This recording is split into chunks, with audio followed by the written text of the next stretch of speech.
Chapter 1. The Gilded Invitation. The late summer sun cast a golden haze over London, its rays filtering through the lace curtains of Hercule Poirot's impeccably tidy flat at Whitehaven Mansions.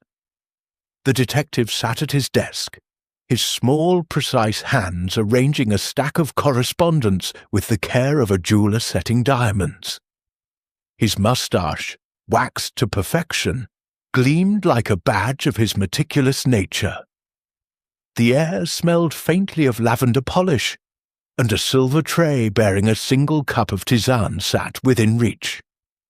It was a moment of calm, a rarity for the great detective, until the sharp ring of the doorbell shattered the tranquillity.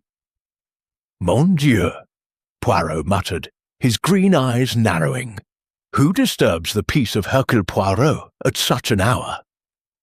His faithful valet, George, appeared moments later, holding a cream-coloured envelope sealed with crimson wax. The crest embossed upon it, a stylized peacock feather, suggested wealth and ostentation. "A letter, sir," George said, his tone as crisp as his starched collar. "Delivered by hand, with instructions for your immediate attention." Poirot's curiosity stirred.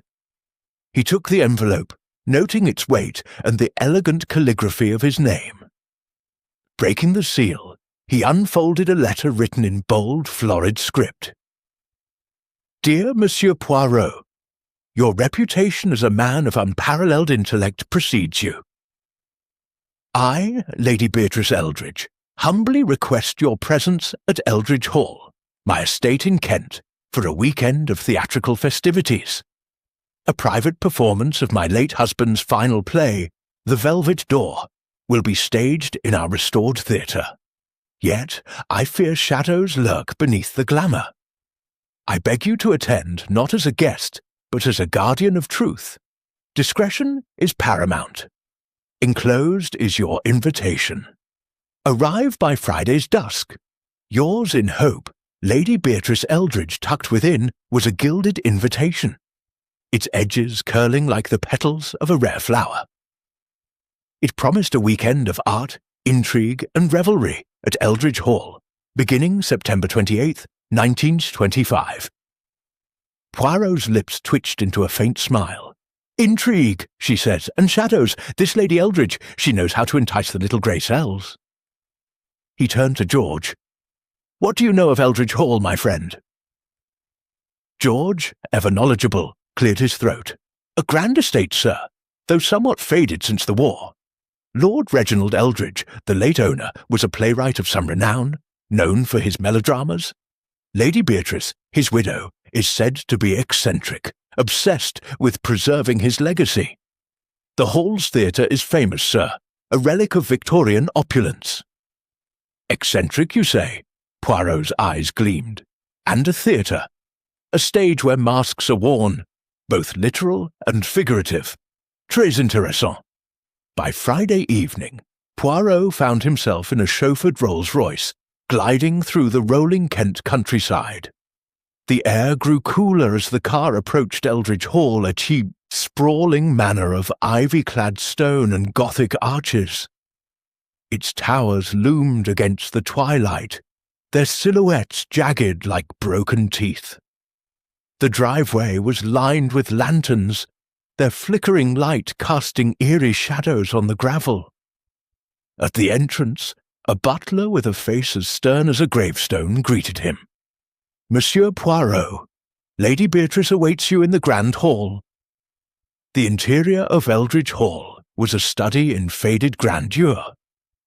Chandeliers dripped with crystal, but their glow revealed threadbare carpets and peeling wallpaper. Portraits of stern-faced ancestors glowered from the walls, nay, their eyes following Poirot as he was led through a maze of corridors. The air carried the scent of old wood and wax, mingled with something sharper. Nervousness, perhaps? In the Grand Hall, a diverse assembly of guests mingled beneath a vaulted ceiling painted with cherubs. Lady Beatrice Eldridge, a tall woman in her 50s, with silver hair piled high, swept toward Poirot. Her emerald gown shimmered, but her eyes betrayed a flicker of unease. "Monsieur Poirot," she said, her voice low and urgent, "your presence is a balm to my troubled heart. I fear this weekend may unravel secrets best left buried." "Secrets, madame?" Poirot tilted his head, his moustache quivering slightly. "You must tell Poirot more." "Not here," she whispered, glancing at the guests. "After dinner in private. For now, allow me to introduce you." The guests were a curious lot, each a character straight from one of Lord Eldridge's plays. There was Victor Crane, a dashing actor with a disarming smile and a reputation for scandal. Sylvia Marlowe, a sharp-tongued playwright whose rivalry with the late Lord Eldridge was legendary. Dr. Ernest Quill, a nervous physician clutching a leather satchel. And Clara Beaumont, a young heiress with haunted eyes and a diamond necklace that caught the light like a beacon. Rounding out the group were Lionel Hurst, a theatrical producer with a predatory grin, and Mrs. Agnes Tuttle, an elderly widow who seemed to know everyone's secrets. Dinner was a lavish affair: roast pheasant, truffle soup, and champagne that flowed like a river. Yet the conversation was strained. Victor regaled the table with tales of his stage triumphs, while Sylvia's barbed remarks drew nervous laughter. Clara barely touched her food, her gaze fixed on the velvet-curtained doorway leading to the private theatre. Poirot, seated beside Lady Beatrice, observed every glance, every gesture, his mind cataloguing details like a ledger. As the meal ended, Lady Beatrice rose, her voice cutting through the chatter. "Tonight we gather to honour my husband's legacy. Tomorrow we shall rehearse The Velvet Door in the theatre. But for now, let us retire to the drawing-room for coffee." The guests dispersed, but Poirot lingered, noting Clara's hurried exit towards the theatre wing. He followed at a discreet distance, his polished shoes silent on the Vulcan-polished floor. The corridor grew darker, the air heavier, until he reached a heavy oak door draped in crimson velvet. A brass plaque read, "Eldridge Theatre." He paused, his hand hovering over the handle, when a muffled sound came from within. A gasp, perhaps, or a stifled cry. His heart quickened. Pushing the door open, he stepped into a cavernous room lit by a single chandelier. Rows of plush seats faced a stage framed by gold curtains. The air was thick with dust, and the velvet door at the stage's rear seemed to pulse with secrets. Then he saw it. A figure slumped in the front row, motionless. Poirot approached, his pulse steady but his senses alert. It was Clara Beaumont, her diamond necklace glinting faintly. Her eyes were wide open, staring into nothingness, and a thin trickle of blood stained the velvet seat beneath her. "Mademoiselle!" Poirot exclaimed, but there was no response. He knelt, checking for a pulse. None. Clara Beaumont was dead. From the shadows came a rustle, then footsteps retreating behind the velvet door. Poirot sprang to his feet, but the door was locked, its key nowhere in sight. He turned back to Clara, his mind racing. A murder here, on the eve of the theatrical weekend? The little grey cells, they were already at work. "Mon Dieu," he murmured. "The curtain has risen, and the drama, it is deadly." Chapter 2. Shadows over Eldridge Hall. The discovery of Clara Beaumont's body sent a chill through the opulent decay of Eldridge Hall, as though the manor itself recoiled from the violence within its walls. Hercule Poirot stood in the dimly lit theatre, his sharp green eyes scanning the scene with clinical precision. Clara's lifeless form slumped in the velvet seat, her diamond necklace glinting mockingly under the chandelier's flickering light. The blood beneath her was minimal, suggesting a wound both precise and lethal. The velvet door at the rear of the stage, still locked, loomed like a silent conspirator. Poirot's mind buzzed with questions. Who had fled through that door? How had they locked it from the other side? And why Clara, the quiet heiress with haunted eyes? He straightened his impeccable suit and murmured, "The little grey cells, they must work swiftly now."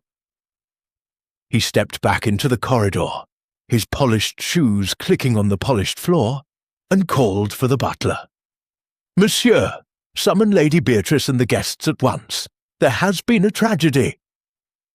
The butler's stern face paled, but he nodded and hurried off. Within minutes the grand hall echoed with gasps and hurried footsteps as the guests assembled.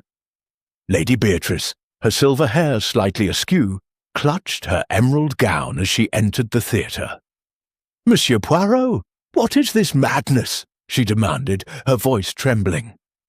Poirot gestured toward Clara's body, now covered with a shawl from a nearby chair. "Mademoiselle Beaumont is dead, madame.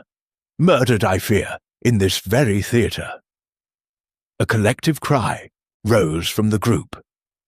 Victor Crane, the actor, staggered back, his charm replaced by a sickly pallor. "Murdered? Here," he stammered, running a hand through his dark hair. Sylvia Marlowe, the playwright, narrowed her eyes, her sharp features tightening with suspicion. Dr. Ernest Quill clutched his satchel, muttering about heart conditions, while Lionel Hurst, the producer, barked, "This is outrageous! Who would dare?" Mrs. Agnes Tuttle, the elderly widow, dabbed her eyes with a lace handkerchief. "Poor Clara," she whispered, though her gaze darted to the others as if weighing their guilt. "Silence, please," Poirot said, raising a hand. His voice, though soft, commanded the room. "No one is to leave this house. The police must be called, but first Poirot will observe." Lady Beatrice nodded, her composure fraying. "I'll send for the local constable. But, Monsieur Poirot, this play, my husband's legacy, must it be tainted by such horror?" Poirot's moustache twitched. "Madam, the truth, it does not wait for curtain calls. Now tell me, who last saw Mademoiselle Beaumont alive?" The guests exchanged uneasy glances. Sylvia spoke first, her tone biting. "Clara was at dinner, barely eating. She seemed distracted. She left before coffee, saying she needed air." Victor nodded. "I saw her head toward the theatre wing. I thought she wanted to see the stage. Her family funded its restoration, you know." Poirot's eyes gleamed. "Her family, you say? Tell me more of this." Victor hesitated, then shrugged. The Beaumonts were patrons of Lord Eldridge's work. Clara's father bankrolled his plays before the war. She inherited his fortune and his obsession with this theatre. "An obsession?" Poirot pressed, his voice like a scalpel. "Or perhaps a burden?" Before Victor could answer, Dr. Quill interjected, his voice quavering. "I examined her at dinner. She complained of nerves. I offered a sedative, but she refused, if only I'd insisted." Poirot studied the doctor's twitching hands. "And you, Monsieur Hurst? Where were you when Mademoiselle Beaumont left the dining room?" Hurst's grin faltered. "In the drawing room, discussing the play with Lady Beatrice. Business, you understand. This production could revive the Eldridge name." "Or ruin it," Sylvia muttered, earning a glare from Hurst. Mrs. Tuttle's voice cut through the tension. "Clara was troubled tonight. She spoke to me privately before dinner. Something about a letter she'd received. She wouldn't say more, but she was frightened." Poirot's eyebrows rose. "A letter? This is most interesting. We must find it." Lady Beatrice wrung her hands. "Monsieur Poirot, I beg you, keep this discreet. The scandal could destroy us." "Discretion," Poirot said, "is the ally of truth. But first, I must see the body again. Dr. Quill, you will assist me." The doctor blanched, but followed Poirot back to the Hercule theatre. The others were ushered to the drawing-room by the butler, their whispers trailing like smoke. Poirot knelt beside Clara, lifting the shawl. Her pale face was serene, almost doll-like, but a small puncture wound at the base of her neck told a different story. "A needle, perhaps," Poirot murmured, "or a very fine blade." Dr. Quill examined the wound, his hands trembling. "It's precise," he said. "Death would have been swift, perhaps poison, delivered through the wound." Poirot nodded, his mind cataloguing possibilities. "And the blood, it is minimal. This was no frenzied attack. The killer, they planned this." He turned his attention to the theatre itself. The velvet door, heavy and ornate, was locked from the inside, its key missing. The stage was cluttered with props, a candelabra, a chaise longue, a painted backdrop of a moonlit garden. Poirot's gaze lingered on the velvet door. "The answer! It lies behind this door," he said softly. He tested the lock, finding it unyielding. The door's frame was solid oak, with no signs of tampering. "Curieux," he muttered. "A locked room, a vanished key, and a killer who slips away like a shadow." Dr. Quill shifted uneasily. Could someone have climbed through a window? Poirot glanced at the high, narrow windows, their leaded panes intact. "Non, monsieur. The windows, they are too small, too high. The killer was here, in this room, and yet they are gone." A commotion in the corridor interrupted his thoughts. The local constable, a burly man named Inspector Dawes, arrived with a notebook and a sceptical frown. "Monsieur Poirot," he said gruffly, "Lady Beatrice says you're handling this. I'll secure the scene, but I expect answers." "Answers, Inspector, are what Poirot seeks," the detective replied. "But first, we must search Mademoiselle Beaumont's room for this letter Mrs. Tuttle mentioned." Leaving the theatre in Dawes's care, Poirot ascended the grand staircase to the guest wing. Clara's room was a vision of elegance. Silk drapes, a mahogany vanity, and a four-poster bed. On the writing desk lay a half-finished letter in Clara's delicate hand, addressed to no one.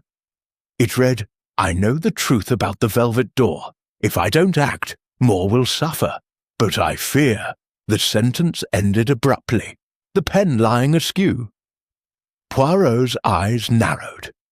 "The truth about the velvet door," he repeated. "What did you know, mademoiselle?" As he pocketed the letter, a faint creak came from the hallway. He stepped to the door, peering out, but saw only shadows dancing on the walls. Yet the air felt charged, as if the manor itself were holding its breath.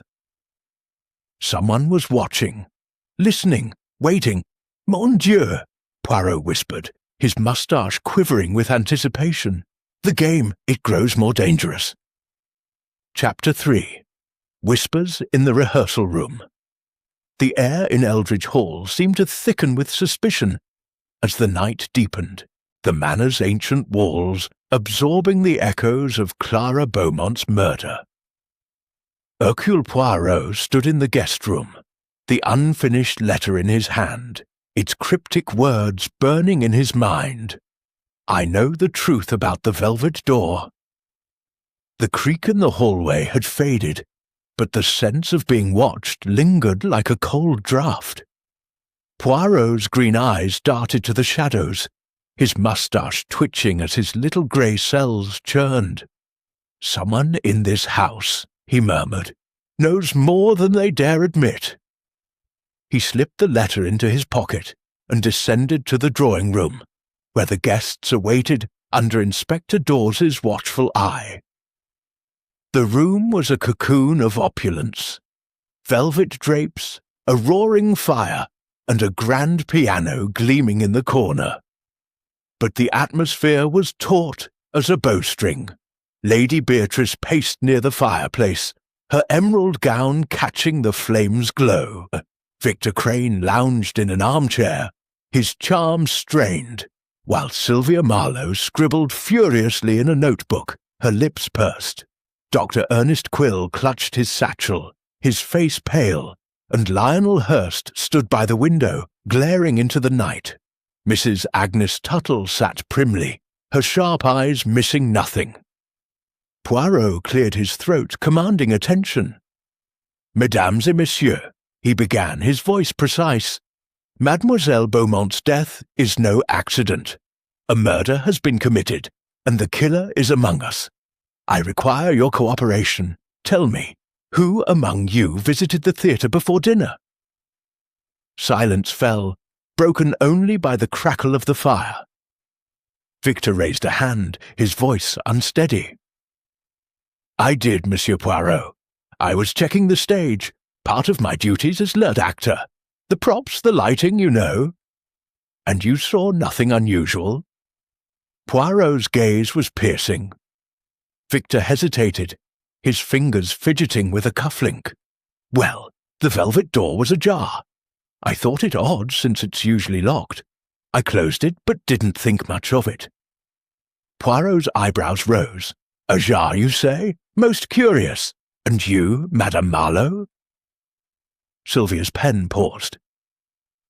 "I was in the rehearsal room all afternoon, rewriting lines. Clara stopped by briefly. She seemed agitated, muttering about the play. I told her to calm down. Nerves are common before a performance." "Agitated about the play?" Poirot pressed. "Or something more?" Sylvia shrugged, her eyes cold. She didn't elaborate. Clara was always dramatic. Dr. Quill spoke up, his voice a nervous squeak. "I saw her in the corridor near the theatre before dinner.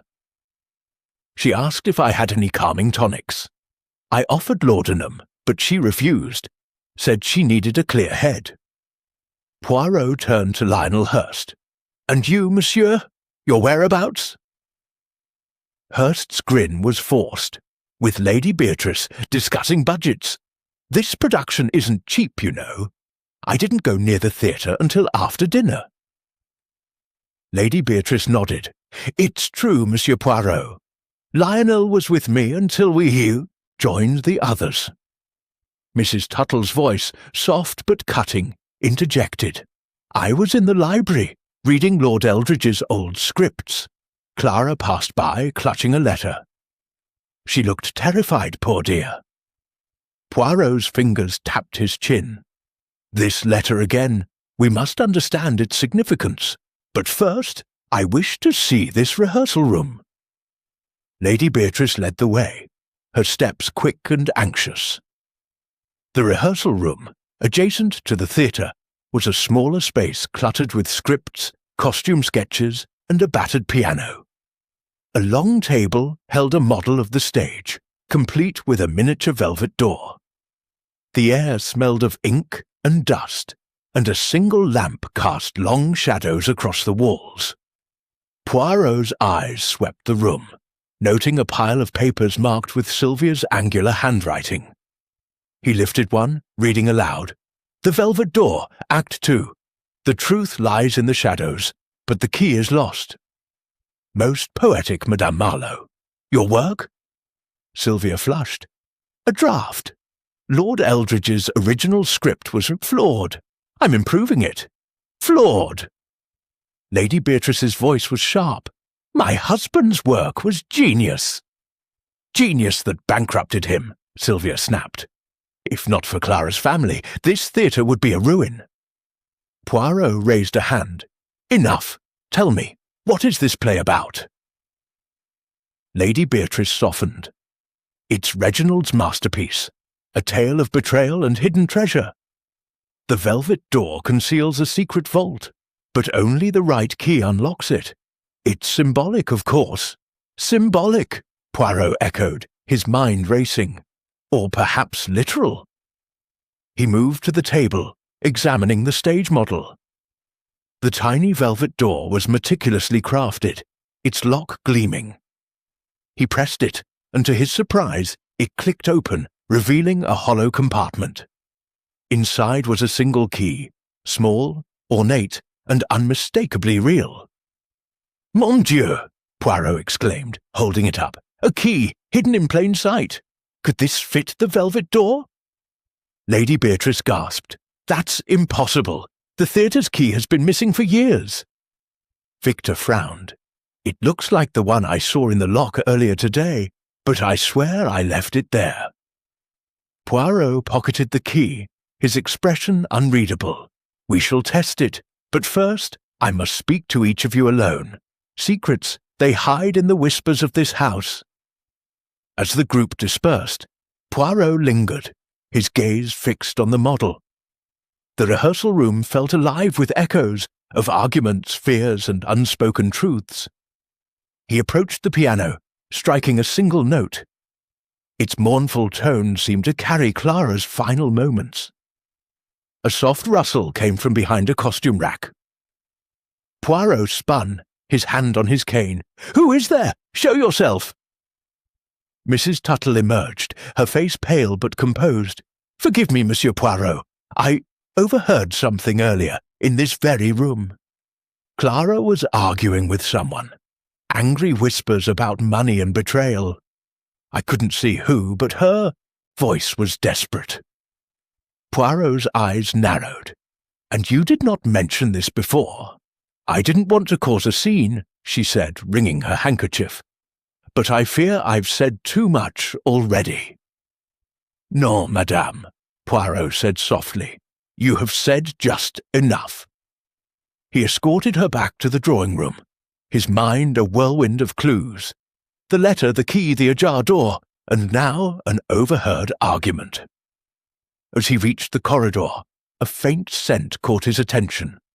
Lavender, sharp and out of place. It lingered near the theatre entrance, where Clara had met her end. "Lavender," he murmured, "the scent of secrets." Inspector Dawes approached, his notebook in hand. "We've searched the grounds, Monsieur Poirot. No sign of an intruder. The theatre's windows are sealed, and that velvet door hasn't been opened in years." "Years, you say?" Poirot's moustache quivered. "Yet someone opened it tonight. We must return to the theatre. The answer, it waits behind that door." As they moved towards the theatre, a distant crash echoed through the manor, followed by a woman's scream. Poirot's pulse quickened. "Vite!" he urged, hurrying forward. The game was growing darker, and the shadows of Eldridge Hall were closing in. Chapter 4. The Velvet Veil Descends. The scream that pierced Eldridge Hall's oppressive silence sent a jolt through Hercule Poirot's poised demeanour. His polished shoes clicked rapidly against the polished floor as he followed Inspector Dawes toward the source, the scent of lavender still lingering in his nostrils. The corridor leading to the theatre wing was dimly lit, the flickering lanterns casting grotesque shadows that danced like spectres. The air felt heavy, as if the manor itself were complicit in the unfolding drama. The scream had come from the rehearsal room, where the guests had reconvened under Poirot's orders. As he entered, he found Sylvia Marlowe clutching her chest, her sharp features contorted in shock. A shattered vase lay at her feet, its porcelain fragments scattered across the floor like broken promises. The other guests hovered nearby, their faces a gallery of fear and suspicion. "Madame Marlowe, what has happened?" Poirot demanded, his voice cutting through the tension. Sylvia pointed a trembling finger toward the stage model on the table. "It moved!" she gasped. "I swear, the velvet door on that model, it opened on its own." Poirot's eyes narrowed as he approached the miniature stage. The tiny velvet door was indeed ajar, its hollow compartment empty. The key he had found earlier, now tucked safely in his pocket, seemed to burn against his chest. "Curieux," he murmured. "The door opens, yet the key remains with Poirot. This is no ghost, madame." Lady Beatrice, Her silver hair dishevelled, wrung her hands. "This house is cursed! First Clara, now this! Reginald's spirit is restless!" "Nonsense," Lionel Hurst scoffed, though his grin was strained. "It's just a trick. Someone's playing games." "Games?" Victor Crane's voice was sharp. "Clara's dead, Lionel. This is no stage farce." Dr. Ernest Quill, still clutching his satchel, muttered, "Perhaps the model's mechanism is faulty. Old houses, old tricks." Poirot raised a hand for silence. "Enough speculation. Madame Marlowe, you were alone when this happened." Sylvia nodded, her eyes darting to the others. "I came to fetch my notebook. I heard a click, and the door, it just opened. I screamed before I could stop myself." Mrs. Agnes Tuttle, seated in a corner, spoke softly. "This house holds secrets, Monsieur Poirot. That model was Reginald's pride. He designed it himself. Perhaps it hides more than we know." Poirot's moustache twitched. "Indeed, madame, and Poirot will uncover what it hides. But first, we return to the theatre. The true velvet door. It calls to us." Leaving the rehearsal room, Poirot led the group back to the theatre, where Clara's body still lay beneath the shawl. Inspector Dawes had posted a constable at the entrance, his ruddy face grim. "No one's touched anything, Monsieur Poirot," he reported, "but the staff are whispering. Say, this place is haunted. Haunted!" Poirot's tone was dry. "The only spirits here are those of deceit and murder. Now, the key." He produced the ornate key from his pocket, its filigree catching the chandelier's light. The group watched, breathless, as he approached the velvet door at the rear of the stage.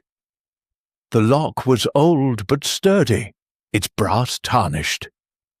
He inserted the key, turning it with a deliberate click. The door creaked open, revealing a narrow passage lined with cobwebs and dust. A collective gasp rose from the guests. Lady Beatrice clutched her throat. "That passage! It leads to the old vault! Reginald sealed it years ago!"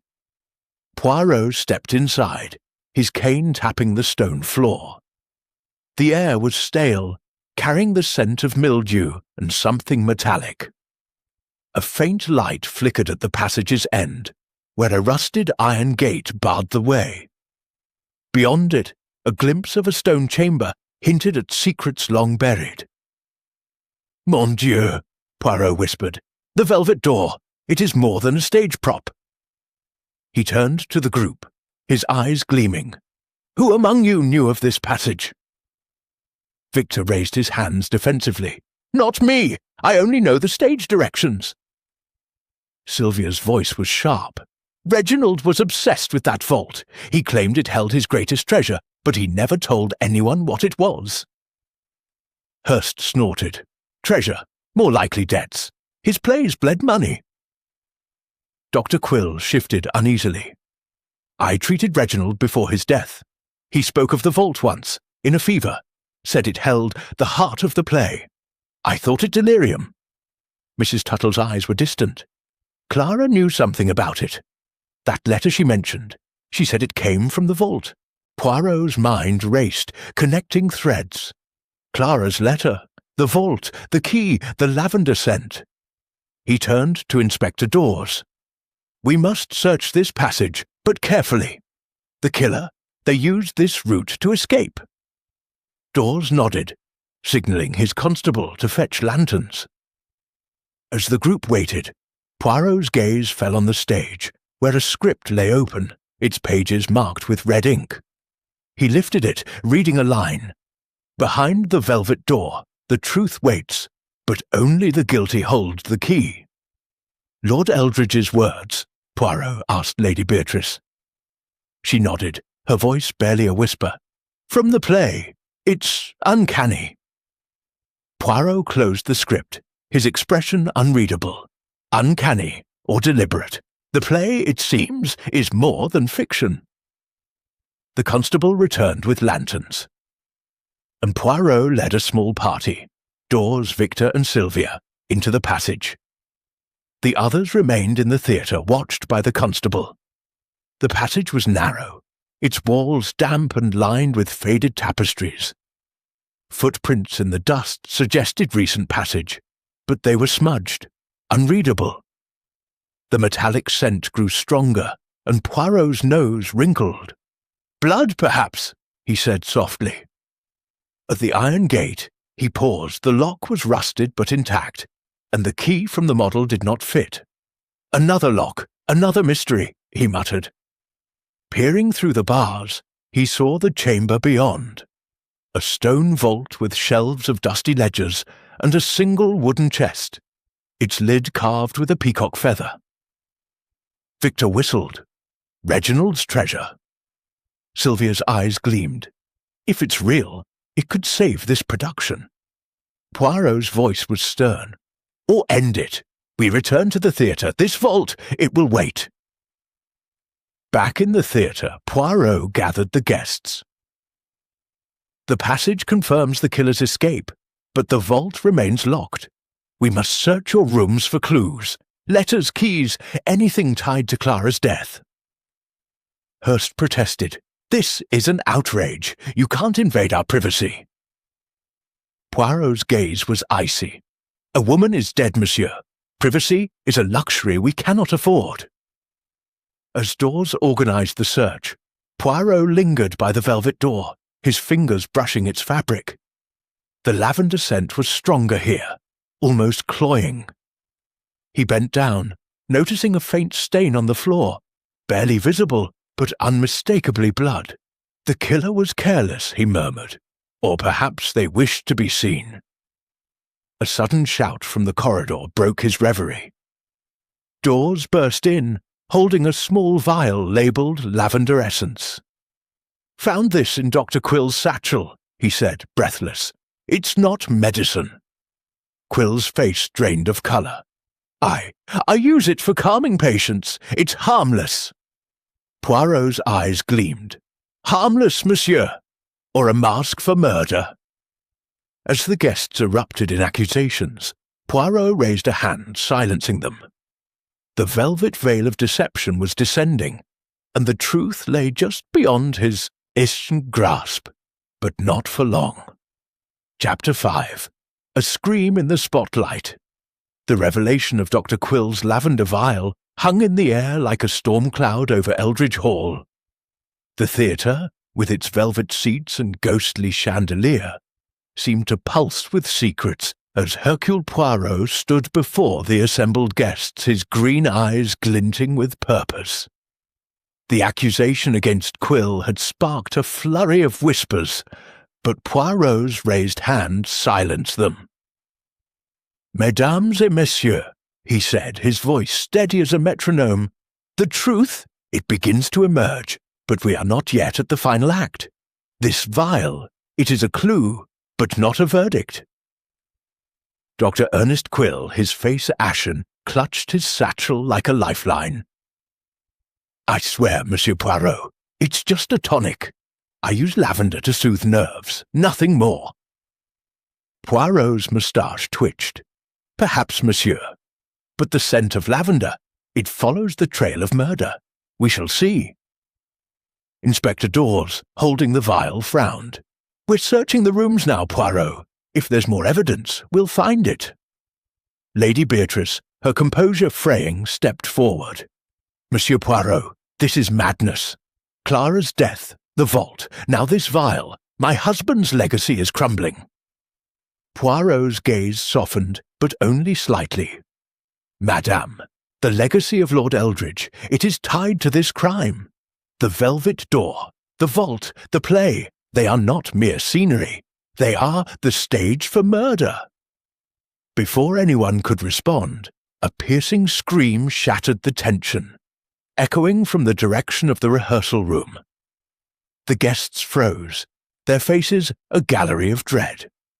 Poirot, moving with surprising agility for a man of his fastidious nature, led the charge, his cane tapping urgently.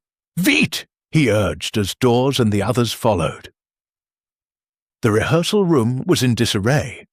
The stage model lay toppled on the floor, its miniature velvet door smashed.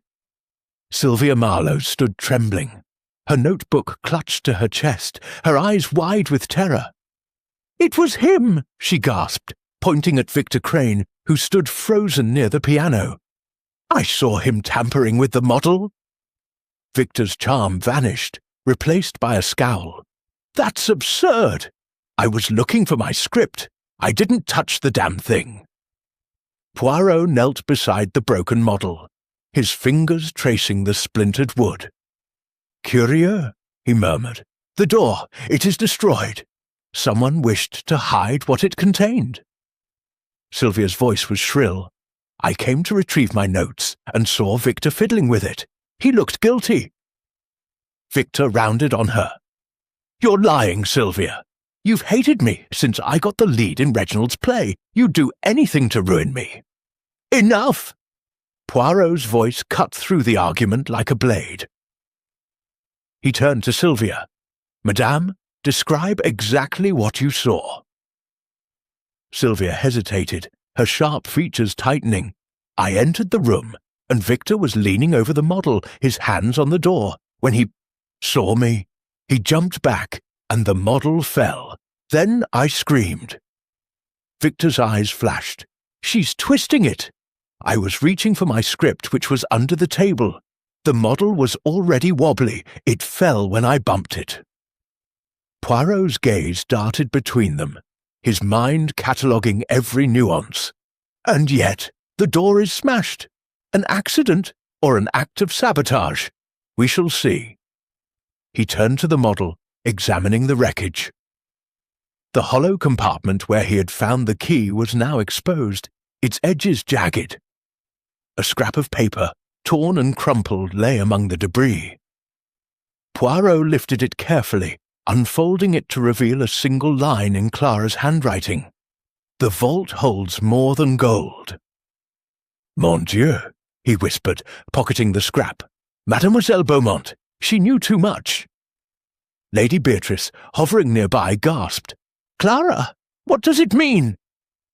Poirot's eyes gleamed. "It means, madame, that the vault behind the velvet door is the heart of this mystery. But first, we must confirm the movements of Monsieur Crane." Inspector Dawes stepped forward. "We've searched the rooms, Poirot. Found something in Victor's, a letter addressed to Clara, unsigned. It warns her to stay away from the vault or face consequences." Victor's face drained of colour. "I never wrote that. Someone's framing me." Sylvia smirked. "Convenient, Victor. You were always jealous of Clara's wealth." "Jealous?" Victor snapped. "You're the one who despised her family for funding Reginald's flops." Poirot raised a hand. "Silence! The letter. It is another thread in this tangled web. Inspector, where was it found?" Dawes held up a crumpled envelope. "Hidden in a drawer, under some costume sketches." Poirot examined it, noting the same florid script as Lady Beatrice's invitation to him. "The same hand," he murmured. "Someone in this house plays a dangerous game." He turned to Mrs. Agnes Tuttle, who had been watching silently, her lace handkerchief twisted in her hands.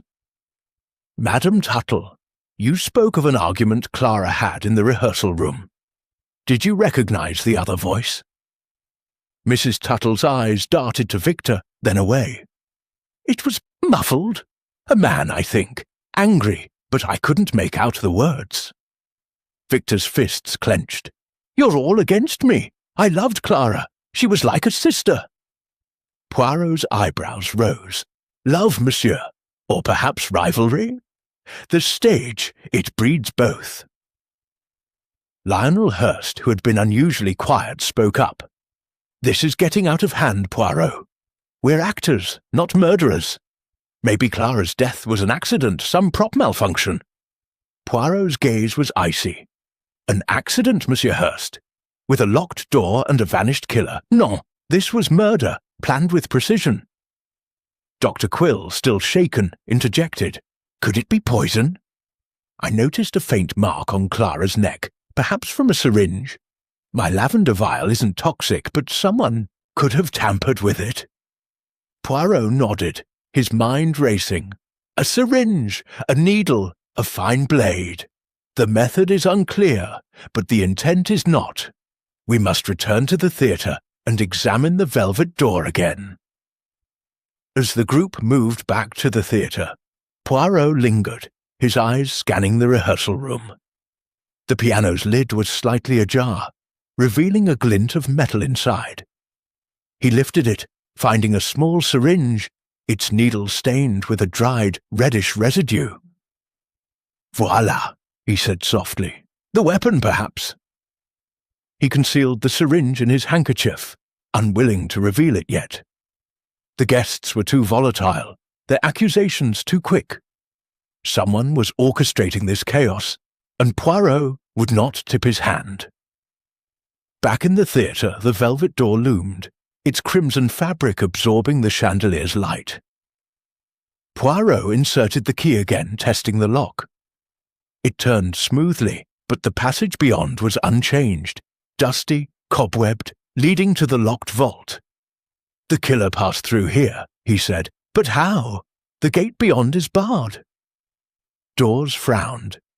Could they have doubled back through another exit? Poirot shook his head. "No, Inspector.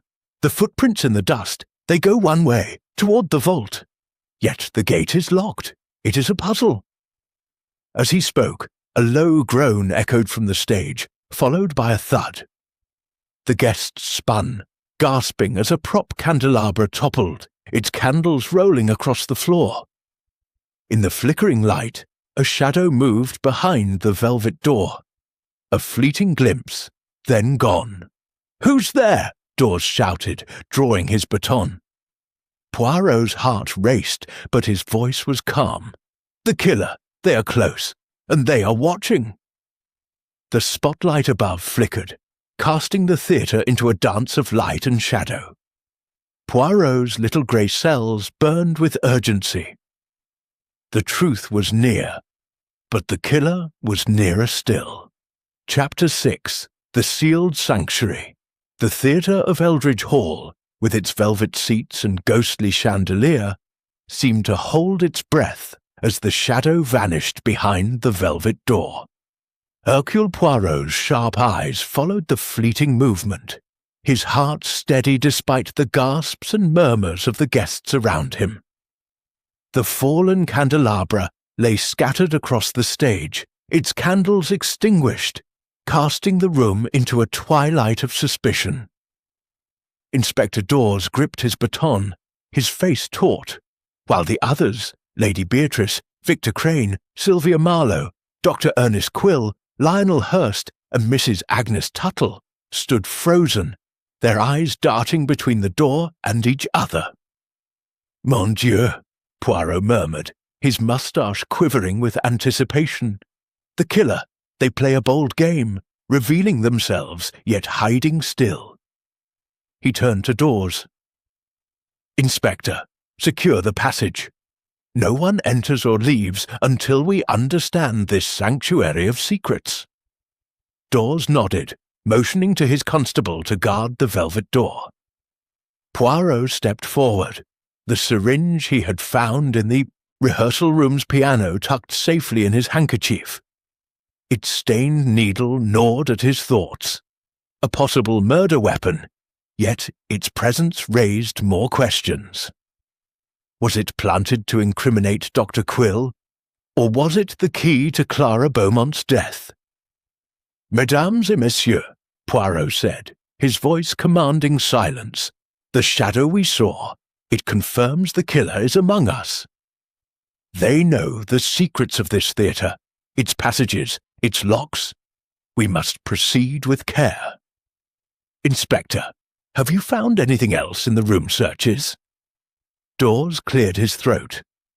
"We found a scrap of fabric in Sylvia's room, crimson, like the velvet door's curtain. It was torn, caught on a nail under her desk." Sylvia's eyes flashed. "That's preposterous. I've no reason to skulk around that passage. Someone's framing me, just like they did Victor with that letter." Victor smirked, though his hands trembled. "Convenient, Sylvia. You've always hated Clara's influence over this play." "Enough." Poirot's voice was sharp. "Accusations without proof. They are like candles without flame, useless. Madame Marlowe, explain this fabric." Sylvia crossed her arms, her voice icy. "I don't know how it got there. I was rewriting scripts all day. Perhaps someone planted it to divert suspicion." Poirot's gaze shifted to Lady Beatrice, who stood pale and trembling. "Madam, you know this house best. The passage behind the velvet door, where does it lead beyond the vault?" Lady Beatrice hesitated, her fingers twisting her emerald gown. "It's an old service tunnel, built when the theatre was constructed. It connects to the vault and to the east wing, near the guest rooms. But it's been sealed for years. Reginald forbade anyone to use it." "Forbade?" Poirot's eyebrows rose. "Yet someone has used it tonight. The footprints in the dust, they tell no lies." He turned to the velvet door, inserting the ornate key once more. The lock clicked, and the door swung open, revealing the cobwebbed passage. The metallic scent of blood lingered, faint but unmistakable. Poirot led Dawes and Victor into the tunnel, leaving the constable to watch the others. The passage was narrow, its walls damp and lined with faded tapestries depicting theatrical scenes, masks, daggers, and hidden doors. The footprints, smudged but visible, led to the rusted iron gate barring the vault. Poirot examined the gate's lock, noting its heavy construction. "This key," he said, holding up the one from the model. "It does not fit. There is another key, one the killer possesses." Victor frowned. Could Clara have had it? She was obsessed with the vault. "Perhaps," Poirot said, his mind racing, "but her letter spoke of more than gold. The vault, it holds something worth killing for." As they returned to the theatre, Poirot's thoughts turned to the syringe. He needed to confirm its contents. "Dr. Quill," he called, rejoining the group. "This syringe, could it deliver a poison subtle enough to kill swiftly, with little blood?" Quill's hands shook as he nodded.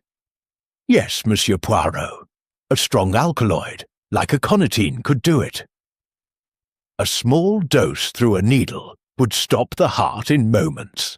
And your lavender vial?" Poirot pressed. "Could it mask such a poison?" Quill swallowed hard. "It's possible. Lavender is strong. It could cover a chemical scent. But I swear, my vial is pure." Poirot's eyes narrowed. "We shall test it. Inspector, send the vial and syringe to your laboratory at once." Dawes nodded, dispatching the constable with the evidence. As he did, Mrs. Tuttle approached Poirot, her voice low. "Monsieur, I must tell you something. I saw Lionel Hurst near the theatre before dinner. He was carrying a small case, leather like a jeweller's. He looked furtive." Poirot's gaze darted to Hurst, who was arguing with Sylvia near the stage. "Merci, madame. Your eyes, they see much." He approached Hurst, his demeanour calm but piercing. "Monsieur Hurst, you spoke of budgets with Lady Beatrice before dinner. Yet Madame Tuttle saw you near the theatre with a case. What was its contents?" Hurst's grin faltered. "A case? She's mistaken. I was with Beatrice all evening." Lady Beatrice frowned. "You did step out briefly, Lionel, to fetch some papers, you said." Hurst's eyes darted to the door. "Papers, yes, nothing more." Poirot's moustache twitched. "We shall see. Inspector, search Monsieur Hurst's room again. A leather case. It may hold answers." As Dawes sent another constable to comply, a low rumble echoed through the theatre like distant thunder. The guests froze, their eyes wide. The sound came from behind the velvet door, deep within the passage. Poirot's pulse quickened. "The vault! he said softly. "Something stirs within." He led Dawes and Sylvia back into the passage, their lanterns casting eerie light. The footprints grew clearer near the gate, and Poirot noticed a faint scratch on the lock, afresh, as if someone had tried to force it. Beyond the gate, the stone chamber was unchanged, the wooden chest with its peacock feather carving still sealed. Sylvia's voice was hushed. Could someone be hiding in there? "Non," Poirot said, his eyes scanning the shadows. "The gate is locked from this side, but the sound, it was no accident." As they returned to the theatre, Dawes's constable burst in, breathless. "Sir, we found the case in Hurst's room, under the floorboards. It's locked, but there's a faint smell, like lavender." Hurst's face drained of colour. "That's not mine! Someone planted it!" Poirot's gaze was unrelenting. "Planted, monsieur, or hidden. We shall open it." As Dawes prepared to force the case, a soft click came from the stage. The velvet door, left ajar, swung shut with a thud, its lock engaging. The guests gasped, and Poirot spun, his cane raised. "The killer!" he exclaimed. "They are here, sealing their sanctuary." The theatre plunged into darkness as the chandelier flickered out. And a woman's voice, Sylvia's, screamed, "They're behind the door!" Chaos erupted, and Poirot's little grey cells raced to catch the shadow before it vanished again. Chapter 7. Poirot's First Impressions. The sudden darkness in the theatre of Eldridge Hall was like a curtain falling on a scene of chaos, the thud of the velvet door's lock echoing in Hercule Poirot's ears. Sylvia Marlowe's scream still rang, accusing an unseen figure behind the door. As the guests stumbled in the gloom, their voices a cacophony of fear and suspicion. Poirot, his senses razor-sharp despite the blackout, gripped his cane and called out, "Calme, mes amis! The light, it will return, but the truth, it must not escape." Inspector Dawes fumbled with his lantern, its weak beam cutting through the shadows. The chandelier flickered back to life, revealing the guests' pale faces. Lady Beatrice clutching her gown. Victor Crane poised as if ready to flee. Sylvia Marlowe trembling with fury. Dr. Ernest Quill hunched over his satchel, Lionel Hurst glaring defiantly, and Mrs. Agnes Tuttle clutching her handkerchief, her eyes darting toward the velvet door. Poirot's green eyes scanned the room, his mind cataloguing every detail. "The door, it locks itself again," he said, his voice steady. "Yet the killer, they are not a phantom. They are here, among us, playing a game most dangerous." Dawes approached the velvet door, testing the handle. It was locked tight, the ornate key still in Poirot's pocket. "No one could have gone through," Dawes muttered, "not without the key." "Précisément," Poirot said, his moustache twitching. "The killer. They wish us to believe in ghosts, but Poirot, he believes in facts. Inspector, the leather case from Monsieur Hurst's room. Open it now." Dawes produced the small leather case, its surface worn but embossed with a faint peacock feather, matching the vault's chest. The lock was stubborn, but Dawes pried it open with a knife. Inside lay a velvet pouch, a vial of clear liquid, and a folded note. The vial's label was blank, but the faint scent of lavender wafted from it. Poirot's nose wrinkled. "Another vial, Monsieur Hurst. You are a man of many secrets." Hurst's grin was gone, his voice hoarse. "I've never seen that case. Someone hid it in my room to frame me." Sylvia scoffed. "Likely story. You've been scheming to profit from this play, Lionel. Did Clara threaten your plans?" "Enough!" Lady Beatrice snapped, her silver hair glinting in the chandelier's light. "This is my home, my husband's legacy. You're all tearing it apart." Poirot raised a hand. Madam, the legacy. It is at the heart of this crime. The note, Inspector. Read it. Dawes unfolded the paper, his brow furrowing. The velvet door hides the truth, but the price is blood. It's unsigned, but the handwriting matches the letter found in Victor's room. Victor's face reddened. I told you, I didn't write it. Someone's using me as a scapegoat. Poirot's eyes gleamed. The handwriting, it is familiar, oui? The same as Lady Beatrice's invitation to Poirot. A single hand weaves this web. But whose? He turned to the velvet door, his mind replaying the evening's clues. Clara's letter, the syringe, the lavender scent, the smashed stage model, the locked vault. His first impressions of the guests formed at dinner, now sharpened into focus. Victor's charm masked a nervous edge. Sylvia's sharpness hinted at deeper grudges. Quill's anxiety suggested guilt or fear. Hurst's bravado concealed calculation. Mrs. Tuttle's quiet observation hid a keen mind. And Lady Beatrice's devotion to her husband's memory bordered on obsession. Mesdames et messieurs, Poirot said, pacing the stage. Poirot's first impressions. They are like the sketch of a portrait, rough but revealing. Each of you has a motive, a secret. Clara Beaumont, she knew something about the vault, something worth killing for. But what? Mrs. Tuttle spoke softly, her voice cutting through the tension. Clara mentioned a ledger once, a record of her father's investments in Reginald's plays. She said it was in the vault, proof of irregularities. Poirot's eyebrows rose.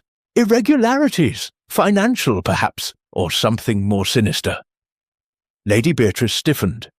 My husband was an artist, not a thief. His plays were his life. Yet they cost a fortune, Sylvia interjected, her tone biting. Clara's family paid for his failures. Maybe she found proof he swindled them. Hurst laughed bitterly. And you, Sylvia, you rewrote his play to claim the glory. Did Clara threaten to expose you? Sylvia's eyes blazed. I improved his drivel. Clara had no right to interfere. Dr. Quill cleared his throat, his voice shaky. I heard Clara talking about the ledger too. She said it could ruin someone. I thought she meant Reginald, but perhaps who, monsieur? Poirot pressed, his gaze piercing. Quill shrank back. I don't know, I don't know. Poirot turned to Dawes. We must open the vault. The ledger. It is the key to Clara's death, but first, we searched the passage again. The shadow we saw, it left a trace. With lanterns in hand, Poirot, Dawes, and Victor re-entered the passage behind the velvet door. The air was colder now, the metallic scent stronger. Poirot's eyes scanned the floor, noting the smudged footprints. Near the iron gate, he paused, spotting a glint in the dust. A silver cufflink, engraved with a peacock feather. Voilà, Poirot said, lifting it carefully. A careless clue. Monsieur Crane, is this yours? Victor paled. I own cufflinks, like that, but I wasn't wearing them tonight. Someone must have taken it. Poirot pocketed the cufflink, his expression unreadable. Taken or dropped? We shall see. Back in the theatre, the guests were restless, their whispers like a chorus of doubt. Poirot held up the cufflink, watching their reactions. Sylvia's eyes narrowed, Hurst's jaw tightened, and Quill's hands trembled. Lady Beatrice's gaze flickered to the stage, where the script of the velvet door lay open, its pages marked with cryptic notes. Poirot approached the script, reading a line aloud. The sealed sanctuary holds the heart of the lie. Lord Eldridge's words, oui, but they speak to our mystery.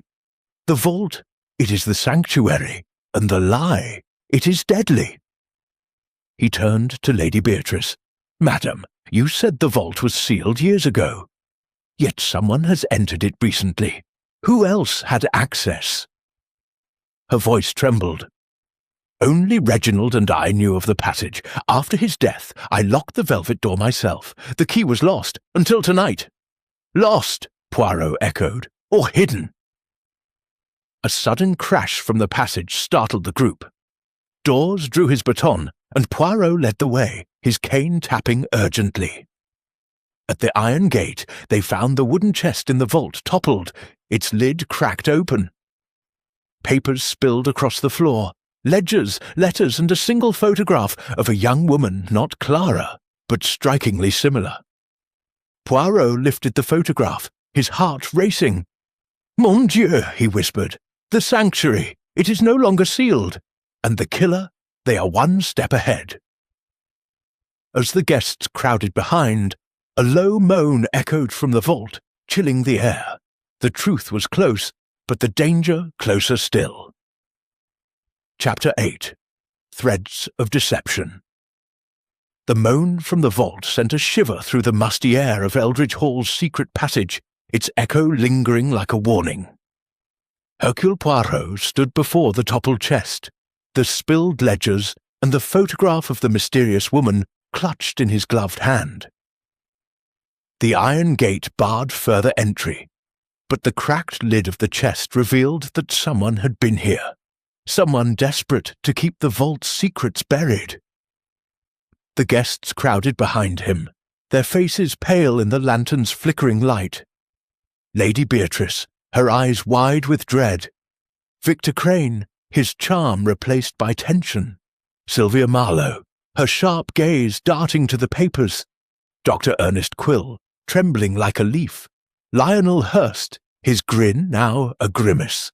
And Mrs. Agnes Tuttle, her handkerchief twisted into knots.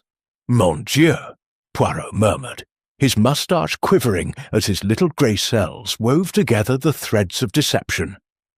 The vault, it speaks at last, but its voice is one of treachery. Inspector Dawes, lantern raised, peered into the chamber. "Someone's been here, Poirot. The dust is disturbed, and that chest didn't fall on its own." "Précisément," Poirot replied, his voice calm but piercing. He knelt, examining the spilled ledgers.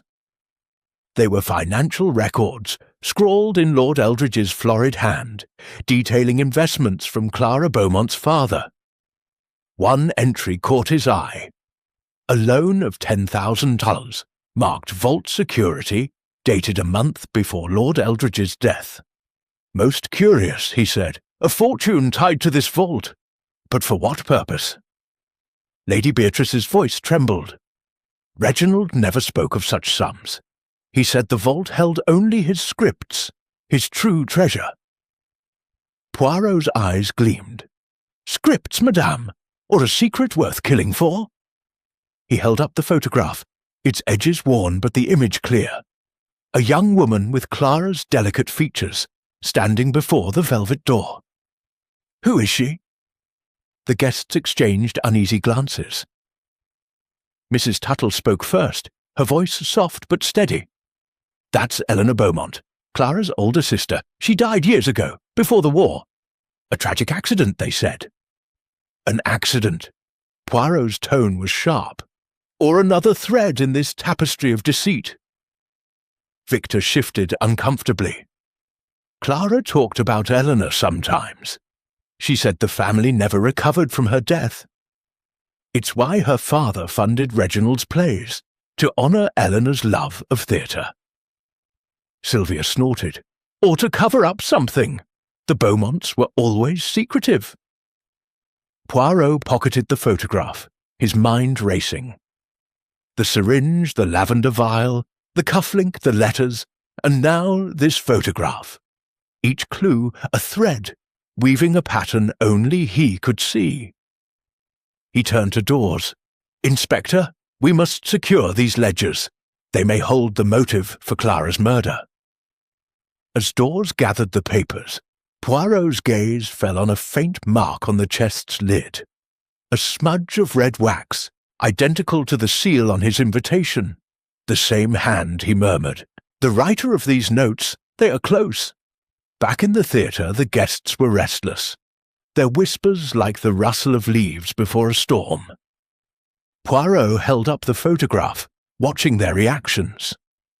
Hurst's jaw tightened, Quill's hands shook, and Sylvia's eyes narrowed. Lady Beatrice looked away, her lips trembling. "Mesdames et messieurs," Poirot said, pacing the stage, "the threads of deception tighten. Clara Beaumont died because she knew the truth about the vault, perhaps about her sister's death. Someone in this room fears that truth." Hurst laughed, a hollow sound.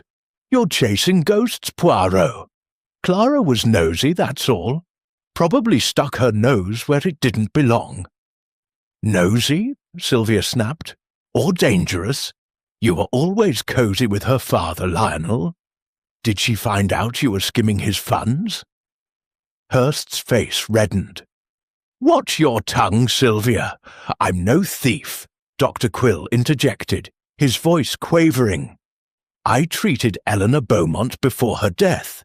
She fell from a balcony here during a rehearsal.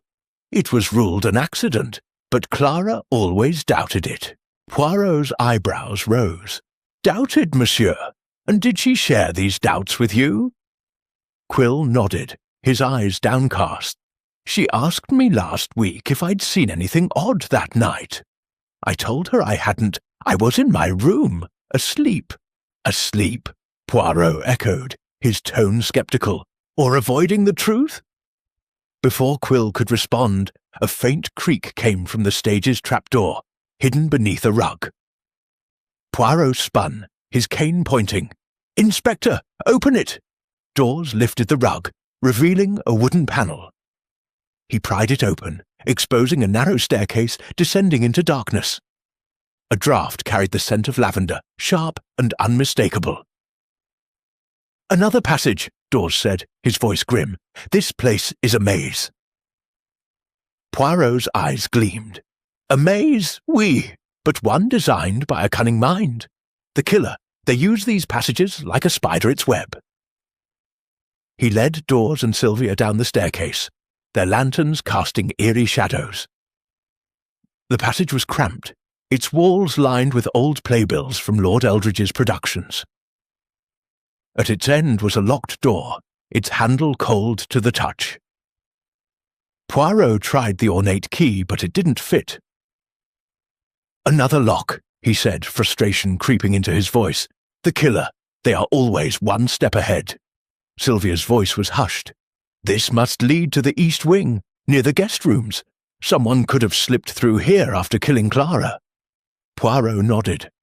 "And left the lavender scent to confuse us. But why? To incriminate Dr. Quill, or to mask something else?" Back in the theatre, the guests were on edge. Poirot held up the red wax smudge, his voice commanding. "This wax, it matches the seal on my invitation and the notes found with Victor and Hurst. Who among you uses such a seal?" Lady Beatrice paled. It's Reginald's seal. I kept it after his death, in his study, but I haven't used it in years." "Then someone has," Poirot said. "We must search the study." The group moved to the study, a cluttered room filled with scripts, ink bottles, and a dusty desk. Poirot's eyes scanned the shelves, landing on a small box engraved with a peacock feather. Inside was a stick of crimson wax and a seal stamp, identical to the one on his invitation. "Voilà," he said, "the source of the notes, but who used it last?" As he spoke, a shadow flickered outside the window, a figure cloaked in darkness moving swiftly across the lawn. Victor shouted, "There! Someone's out there!" Dawes rushed to the window, but the figure was gone. "The grounds are secure," he said, frustrated. "How are they slipping through?" Poirot's moustache twitched. "They are not outside, Inspector. They are here, weaving their threads of deception, and Poirot, he will cut them." A sudden thud from the theatre echoed through the manor, followed by a low, eerie hum. The guests froze, their eyes wide. Poirot's pulse quickened. "The velvet door," he said, softly. It calls us back. The threads were tightening, but the killer was still weaving their web, and the truth remained just out of reach. Chapter 9. The Forgotten Script. The eerie hum from the theatre reverberated through Eldridge Hall, a chilling summons that drew Hercule Poirot and the uneasy assembly of guests back to the heart of the mystery. The crimson wax seal, the shadowy figure outside, and the hidden passages had tightened the web of deception. And Poirot's little grey cells buzzed with the urgency of untangling it. His polished shoes clicked purposefully on the manners-worn floors as he led Inspector Dawes, Lady Beatrice, Victor Crane, Sylvia Marlowe, Dr. Ernest Quill, Lionel Hurst, and Mrs. Agnes Tuttle toward the theatre. The air was thick with dread, the scent of lavender lingering like a ghost. "Mon Dieu," Poirot murmured, his moustache quivering. "The theatre. It is the stage for truth, and the killer they cannot hide forever." The theatre was as they had left it, the velvet door shut tight, its lock unyielding. The chandelier cast a flickering glow over Clara Beaumont's covered body, a sombre reminder of the crime. The hum had ceased, but the silence was heavier, as if the manor held its breath. Poirot's eyes scanned the stage, landing on the open script of the velvet door, its pages marked with cryptic notes in red ink. He lifted the script, his fingers tracing the annotations. "This play," he said, his voice commanding attention, "it is more than art. It is a map to the killer's mind. Madame Marlowe, you revised this script. What did you change?" Sylvia's sharp features tightened. "I clarified Reginald's muddled dialogue. His original was a mess. Too many riddles, not enough drama. Clara disagreed, said it diluted his vision." "His vision," Poirot echoed, his eyes narrowing. "Or his secrets. This script, it speaks of a vault, a key, a betrayal. Is it coincidence that Clara died behind the velvet door?" Lady Beatrice clutched her emerald gown, her voice trembling. "Reginald's play was fiction, a story of love and loss, not murder." "Yet murder has come," Poirot said, pacing the stage. "And this script, it is no ordinary play. Inspector, read the marked passage." Dawes took the script, clearing his throat. Act 3, Scene 2. The forgotten script reveals the traitor's hand, but the door must open before the heart can bleed. It's circled in red. Poirot's gaze sharpened. A forgotten script. Perhaps not this one, but another, a hidden, like the vault's secrets. He turned to the guests. "Who among you knows of another script by Lord Eldridge?" Victor shifted uncomfortably. Clara mentioned a lost draft once, a version Reginald burned before his death. She said it was dangerous, too revealing. "Dangerous?" Poirot pressed, his voice like a scalpel. "Revealing what, Monsieur Crane?" Victor's hands fidgeted with his cufflinks, or lack thereof, Poirot noted, recalling the silver peacock feather found in the passage. "She didn't say," Victor admitted, "but she was obsessed with finding it. Said it was into the vault." Sylvia snorted. "Clara was always chasing ghosts. If there was another script, it's long gone." Mrs. Tuttle's soft voice cut through. "Not gone, perhaps. I saw Clara in the library yesterday, poring over Reginald's old journals. She said she'd found a clue to the true play." Poirot's eyebrows rose. "The library, madame. We must investigate." Leaving the constable to guard the theatre, Poirot led the group to the library, a cavernous room lined with dusty tomes and faded playbills. The air smelled of leather and mildew, and a single lamp cast long shadows. Poirot's eyes scanned the shelves, landing on a row of journals bound in black leather, each marked with a peacock feather. He pulled one down, flipping through its pages. Reginald's handwriting was frantic. detailing rehearsals, debts, and cryptic references to the vault's truth. One entry, dated a week before his death, read, "Eleanor knew too much. The script must stay hidden, or all is lost. Eleanor Beaumont," Poirot murmured, showing the page to Lady Beatrice. "Madame, your husband knew of her death. Was it truly an accident?" Lady Beatrice's face crumpled. "Reginald was devastated when Eleanor fell. He blamed himself, said the theatre was cursed. But it was an accident, I swear." "An accident," Poirot said, his tone sceptical, "or a rehearsal for murder." Dr. Quill, hovering nearby, spoke up, his voice shaky. "I told you. I treated Eleanor that night. She was drunk, unsteady. She fell from the balcony during a rehearsal. There was no foul play." Poirot's gaze was unrelenting. "Yet Clara doubted this, oui? And now she is dead, like her sister." He continued searching, his fingers brushing a loose panel behind the shelf. With a gentle push, it gave way, revealing a hidden compartment.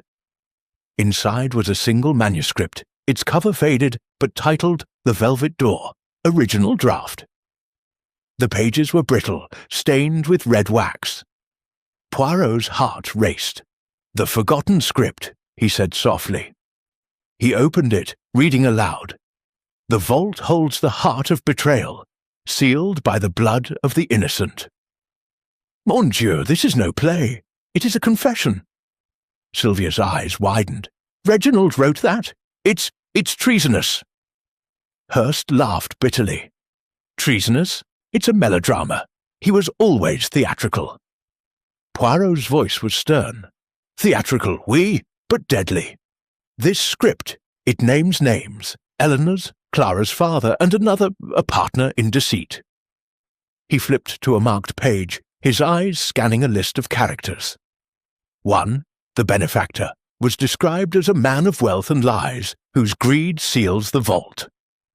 A note in the margin, in Reginald's hand, read, "L.H. must never know." "L.H.," Poirot said, turning to Lionel Hurst. "Monsieur Hurst, your initials, non?" Hurst's grin vanished. "That's nonsense. Reginald and I were partners, yes, but I didn't know about any script." Poirot pocketed the manuscript, his mind racing. "The vault, the script, the ledger, they point to a conspiracy. Clara found this truth, and it cost her life." As the group returned to the theatre, a faint rustle came from the stage's trapdoor, still ajar from their earlier discovery. Poirot signalled Dawes, who crept toward it, lantern raised. A figure darted from the shadows, cloaked in black, and vanished into the passage before Dawes could react.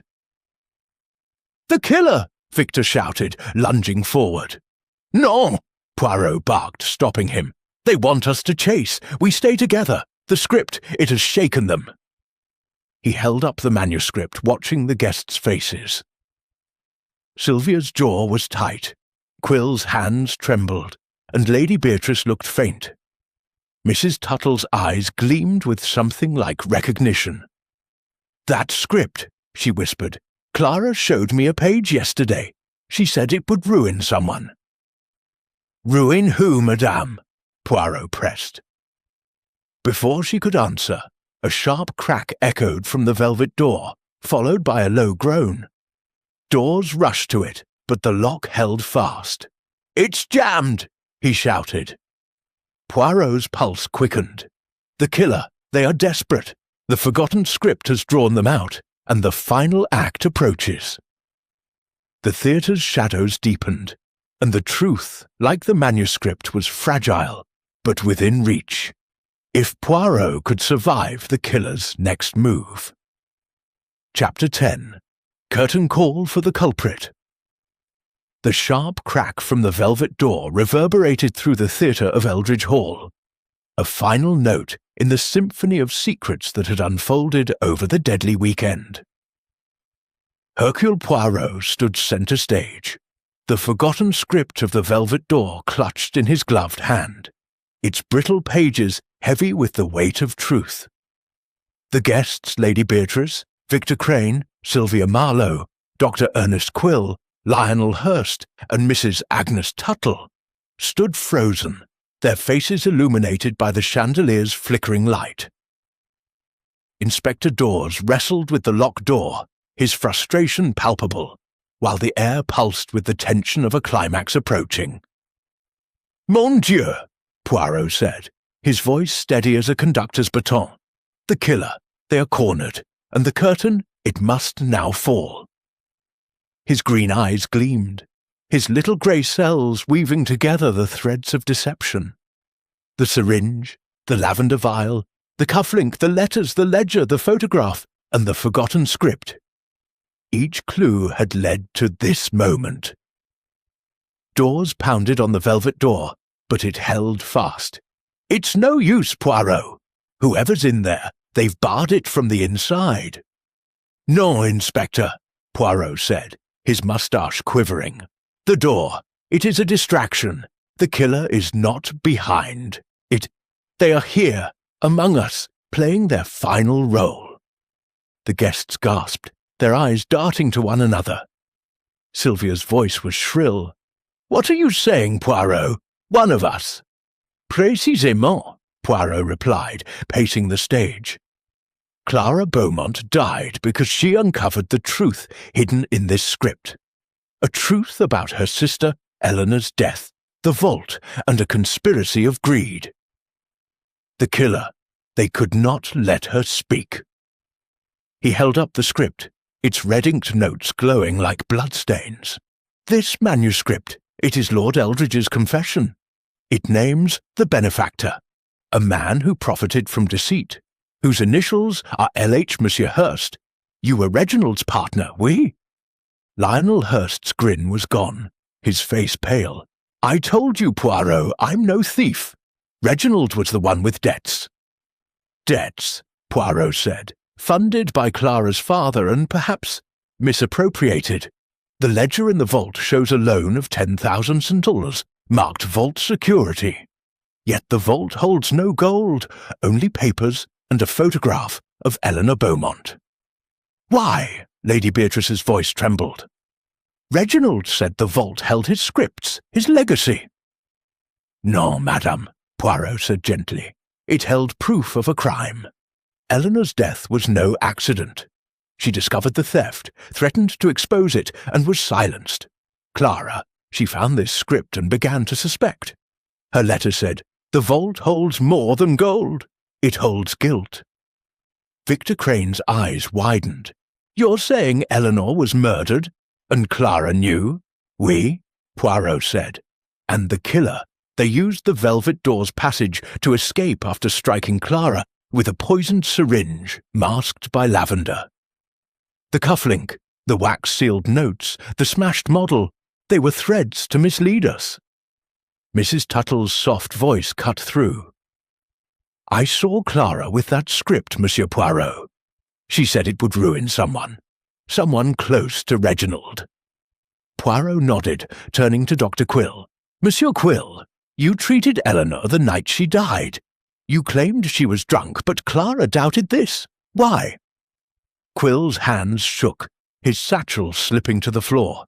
I only followed orders. Reginald said she fell, and I certified it. I didn't know." "Orders?" Poirot's gaze was unrelenting. "From whom?" Quill's eyes darted to Hurst, then away. I can't say." Poirot stepped forward, his voice rising. "You can, and you will. The lavender vial in your satchel, the syringe in the piano, these point to you, but Poirot sees the truth. You are guilty, oui, but not alone." He turned to Hurst, holding up the cufflink. "This was found in the passage, Monsieur Hurst. You claimed it was stolen, yet your initials mark the script's benefactor.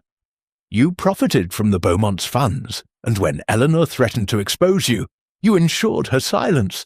Clara's discovery of the script sealed her fate." Hurst laughed, a desperate sound. "You're mad, Poirot. I'm a producer, not a murderer." "Then explain the leather case," Poirot said, gesturing to Dawes. who held the case with the lavender vial and note. "The wax seal matches your desk stamp, found in the study. You wrote the threatening letter to Clara, we?" Sylvia interjected, her voice sharp. "Lionel, you always hated Clara's interference. Did you kill her to save your precious production?" Hurst's eyes blazed. "You're one to talk, Sylvia. You rewrote Reginald's play to steal his glory." "Enough!" Poirot's voice thundered. "The killer is cunning, but Poirot is more so. The shadow we saw, the noises, they were distractions staged to confuse. But one clue betrays you, Monsieur Hurst." He held up the photograph of Eleanor. "This was in the vault, with a note in your hand. L.H. must never know. You hid it, but Clara found it. You used the passage, accessible from the east wing near your room, to strike her with the syringe, then fled, locking the door with a second key." Hurst staggered back. "You can't prove that." "Mais oui, I can," Poirot said. He turned to Dawes. "Inspector, search Monsieur Hurst's pockets." Dawes hesitated, then patted Hurst down, producing a small key, identical to the one from the model, but shinier. "This fits the velvet door," Dawes said, testing it. The lock clicked open. The guests gasped. Lady Beatrice sobbed, "Lionel, how could you?"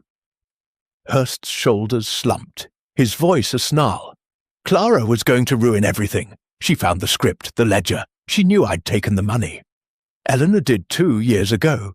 She threatened to tell her father, so I pushed her. It was an accident. And Clara," Poirot pressed. Hurst's eyes were wild. "She had to be stopped. I used Quill's syringe, laced with aconitine. The lavender hid the smell. I thought I could pin it on him." Quill collapsed, sobbing. "I didn't know he'd use my supplies." Poirot's gaze softened. "You are complicit, Monsieur Quill, but not the killer. Inspector, arrest Monsieur Hurst." Dawes cuffed Hurst, who struggled briefly before sagging in defeat. The guests stood in stunned silence as he was led away. Lady Beatrice clutched the script, tears streaming. "Reginald's legacy, tainted." "No, madame," Poirot said gently. "The truth, it cleanses. Your husband's play, it revealed the culprit." As the constable secured the theatre, Poirot stepped into the passage one last time, his lantern illuminating the vault. The chest lay open, its secrets spilled.